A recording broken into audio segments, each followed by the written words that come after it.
ఎవరు ఎవరికి తోడవుతారో ఎప్పుడెందుకు విడిపోతారో మమతను కాదని వెళతారు మనసే చాలని ఉంటారు ఎవ్వరి పయనం ఎందాకో అడగదు ఎవ్వరిని బదులే దొరకదని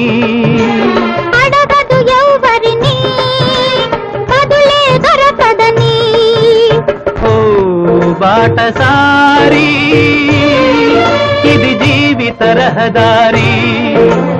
ఎంత దూరమో ఏది అంతమో ఎవరు ఎరుగని దారి ఇది ఒకరికి సొంతం కాదు ఇది ఓ బాటసారి ఇది జీవిత